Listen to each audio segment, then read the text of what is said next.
finally, the book, Good Morning, Mr. Mandela. Why Good Morning, Mr. Mandela? Well, that was really the publisher and the editor's choice for the name of the book. It really signifies the turning point in my life, from where I came from, and that day when I met him, how my whole being was influenced. If you were to summarize the first meeting, how was it like? Well, totally overwhelming, and over the years I've seen many people react the way I did. I cried, I felt guilty, I was completely overcome with shock. That this man that I was taught to fear, or brought up to fear, extended a hand to me and spoke to me in my home language. You then worked with him very close. You know, the relationship, how was it like, and how did you kind of find a way to ensure that you were able to understand the man Madiba? He had, you know, lots of different characters at times, very formal, informal, very authoritative at times, very diplomatic. People think he was just a diplomat. There were times where he was just an authoritarian. You're right, Sophie. You know what, and you have to learn to go with Madiba, whatever character he was playing, you know, and not to try and disturb that, and not to try and tell him how to react in a particular situation. So obviously you learn to get to know the person you work with. And he was a great communicator, so you know you could easily sense where he was and how, you know, what character he wanted to assume. When he was working as the President of the Republic, was he full-time in the office? You know, he was old by then. How did he go about his duties? As a president, you know, there was a lot of traveling. Obviously, he wanted to do a lot of local things. There was always trying to find balance. But as you know, we had a great team in his presidency: Professor Jakes Gerwel, Jalnet Chitenji, Tony True, Parks Makaglana, people who brought about balance, who advised him, Ahmed Kathrada, his legal team. So we always tried to ensure that there's balance, that there was balance in everything he did. So there was a lot of traveling, obviously, even as president and beyond that. But also the official duties, he never neglected those. The style of leadership, how will you characterize his style of leadership? You said authoritative, but you know what, he was a Democrat. He would sometimes, if he really, we all know Madiba was a bit stubborn. If he really decided on something, it was impossible to persuade him to decide otherwise. But he would listen to people very carefully, and I think that's one of the things that we forget as public, you know, that was one of his greatest characteristics, was his ability to listen to people before commenting or forming an opinion. You have this book. If you were to tell us in the book, what stands out most for you? Unfortunately, right now, people think the book is full of controversy. It's not. There's unpleasant parts, yes, obviously. But I wouldn't be true to myself if I neglected to even tell the unpleasant parts.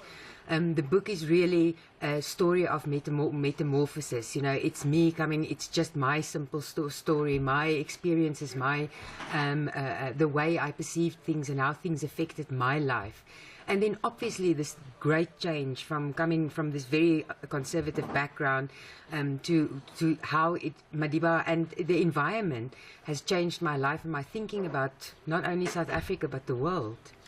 The alleged controversies in the book, obvious, some people will not take kind of. In terms of the family, have you interacted with them? What's your view? Do you think the concerns are justifiable, or the noise is justifiable for those who are saying it was for money and you shouldn't have divulged the privileged and the exclusive moments? What's your view? If you write a book and you get a reputable publisher, they're not going to allow you to publish slander, because they expose themselves to lawsuits. So I had to go through a very, very thorough process of making sure that I can stand and I can defend every line in that book. There's a lot of unpleasantness, but my own people, my own family, many of them have not read the book, and they may be upset. There will be people in all sectors of society that are hurt or upset or unhappy about certain things. But the good of the story, the beautiful part of this story, still outweighs any negativity. the good moments. Can you give us just an example, a taste of a good moment, something that you'll never forget? You know? Well, you are sitting in front of me, and unfortunately, there's so many stories. So there was a lot of editing, and not all the good stories, even the pleasant stuff. You know, not all of it made the book. But you're sitting in front of me, and I can so vividly remember Madiba's face whenever he saw you, whenever you travelled with us and you reported on a story. Oh, Sophie, you are here. You know, those things, the way people touched Madiba's life and how happy he was to see certain people, that's things that's very fresh in my mind. Let's go to the sad part, sad moment. I know it will be sad, but you have to tell the story. Which story? which part? Sad moment or something which was not pleasant. Well, obviously, when I saw him the last time on the 11th of July last year, you don't ever realize, you know, that is the last time you see someone. This may be the last time the two of us see each other. But at that moment, I knew he was so sick. I needed to say the things that needed to be said. And walking away from that hospital, I was shivering. You know, my heart was breaking. So that was very, very intense and very sad for me. And what were the sad things you said to him, or the things you wanted to say to him? Well, the things I obviously had to do, or not had to, but I wanted to say to him how much I appreciated him, how much I'm grateful for the way he's touched my life, and obviously how much I love him. And then I think in most cases he was at peace in terms of what, you know, his contribution and whatever happens in life. Do you think he really lived life to the fullest and he was okay with everything? Yes, I do think so. I think he was content. I think there's many things he would have wanted to do, and he would have wanted to continue for many years. But at some point he had to realize, you know, that he was aging, and he couldn't keep up the pace, and leave it to other people to attend to things. As you know, he was a very, very loyal member of the ANC, and he wanted the party to progress and do the things that the older generation stood for.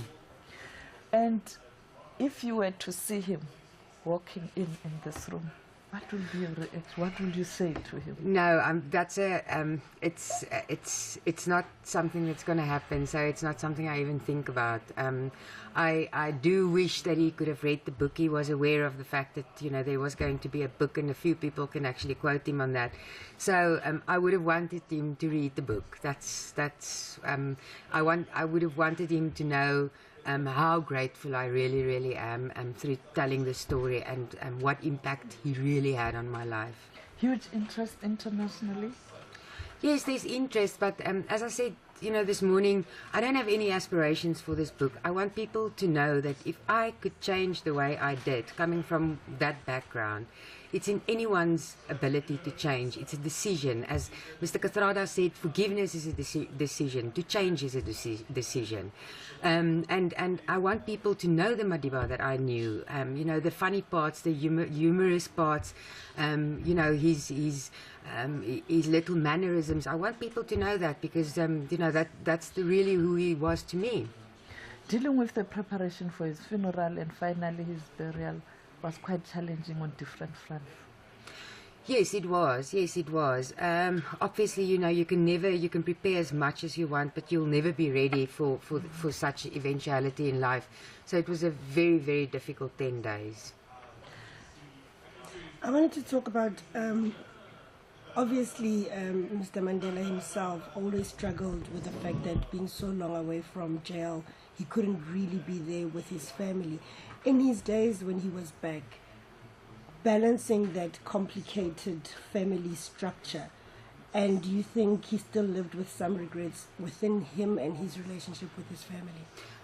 You know what, I can't speak on his behalf on these matters, and I think it would be incorrect of me. What I saw and what I observed was really Mrs. Marshall's attempts to bring together the family, to insist on celebrating family things together and having luncheons and, you know, so on. So I don't know at the end, you know, what his views may have been, whether he succeeded or not, and that's really a family matter. Some people have said that, writing the book was, people that are coming up with all things that are related to him are part of cashing in, and maybe even the stuff that was released in the Sunday Times was about you trying to make an extra buck out of this. And how do you react to that? You know what, I've realized that because people have money, other people think about money, they will project that. Money is not the driving factor for all of us, so they are entitled to their opinion. It's their constitutional right, but I have to live with myself, and this was not the attempt. There are threats of lawsuits in the immediate aftermath. You obviously, as I say, people are going to be unhappy about a lot of things, and it's their constitutional right. Once again, that's the wonderful thing of our constitution. They need to express that, and of course, as I said, legal-wise, you have to consult with a lot of lawyers in writing when writing a book. So if that happens, and when it happens, they'll deal with it. What has it been like being away from him? I mean, your whole career was centered around this man, and then he retired, and you divorcing yourself from that. What has it been like for you personally? The thing is that this book is actually part of that process. To live with someone, not live with him, but to live a life with someone and a working life with someone. From the 19 years, I would say 10 years of that we spent in each other's company almost permanently, traveling and every day at work and so on. It's a long time, it's very intense, and it's probably more time that a person would spend with a child, bringing up a child. So it's very difficult to divorce myself from that completely, but the book is actually part of that. This is the lock to closing that door finally. And then looking at his interaction worldwide, who were the best friends of Madiba? Politician, let's start with politician before moving to other ordinary people. Politicians, he had this great rapport with so many people. So President Bill Clinton definitely comes to mind. Prime Minister Mahathir of Malaysia, but Middle East leaders as well. The King and the Crown Prince of Saudi Arabia. But for the same sake, Tony Blair, at the time when he negotiated or whenever he had dealings with Tony Blair, it was very courteous. He always had great respect for people. Gordon Brown then, so Madiba, the way he interacted with people, almost he connected so well, he related so well to people despite their differences sometimes. With African leaders, brother leader, President Mugabe. Yes, you know what, that's obviously going to be a very contentious issue in the book as well. Madiba's great relationship with the brother leader. But from my perspective as well, I have to say the interactions they had were always very courteous and respectful. And the fact that the brother leader actually delivered on his promise, to hand out the Lockerbie suspects, Madiba respected that he kept his word and that he stood by his word. And for that, he honored that friendship. He never condoned certain things, but that's the greatness of Madiba. Despite his differences with people, he could still forge a friendship with them, or a courteous relationship at least. And other interest groups, his friends, media, business, ordinary, the kids. I think one of the things, sad things that didn't make the book really is whenever Madiba went to schools and clinics projects, he always tagged the media along to these rural areas, and then when he didn't appear at night, he would rock up at the SABC the next morning and hold people responsible and ask, why didn't you show the world, how business is trying to build the infrastructure in South Africa? Sadly, that story didn't make the book. But I remember he rocked at the SABC and I was called the corridors, Mandela wants you, and I was like, you were there. 8 o'clock in the morning. Yes. So there was always, there's a lot of stories. This book, people think this is a tell-all book. It's not a tell-all. Not everything is in that book. It can't be put in book form. But this is what I'm comfortable with, and this is within the boundaries of my trust relationship with Madiba. What about you, Zelda? I mean, have you ever wondered, it was a chance meeting that the two of you had, and he still stuck with you, and all of those years you became one of the people right close. Have you ever wondered, why did this man choose me? Yes, of course, every day, and I still do. because I'm not deserving of any of that. It's a great opportunity. The only thing that he perhaps recognized in me is loyalty and determination, total loyalty and dedication. And I try, this is the purpose of the book, is to try and tell young people, you know, loyalty and dedication, if it could unlock this world to me, imagine what it could do for you if you have skill and education as well. And within your own family, you talk about a conservative family, and there you are becoming this person that's working with Madiba. How did it play out? The greatness of Nelson Mandela is that it's never just one person that he affects. You know, it's got a ripple effect on everyone around you. So my friends, you know, that's changed their thinking processes. My family, my father. If you take him as an example, you know, he was the person that told me Nelson Mandela was being released and that we feared Nelson Mandela. But he was also the first person I spoke to after Madiba's death, and my dad cried. So that's, you know, that's a good comparison of, or not comparison, that's a good indication of, he didn't only change my life. Madiba and my dad wasn't friends, but right to the end, Madiba asked me, how's your parents, how's your father? And that touched my dad's life. So it changed many people, you know, through the process.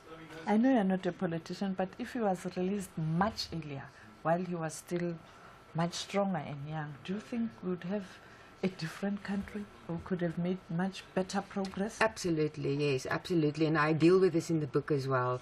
I think South Africa has been very lucky that we got the right president at the right time after democracy.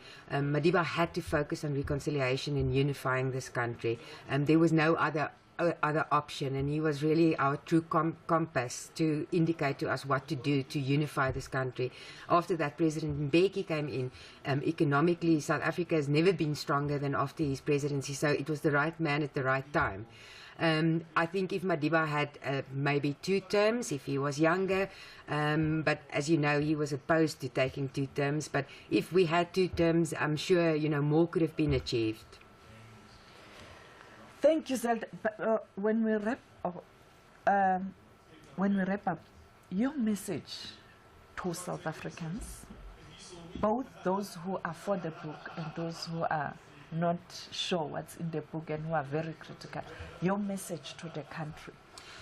My message is really for people to read the book and to see things in context.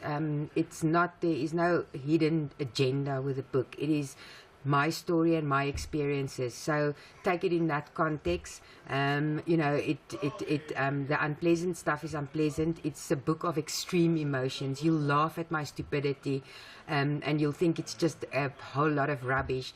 And you'll see in the book how I develop as a person and how I grow as a person. And people can learn from me, you know, even from my mistakes. And that's what I hope for people to do, is to just be touched by this incredible experience I had.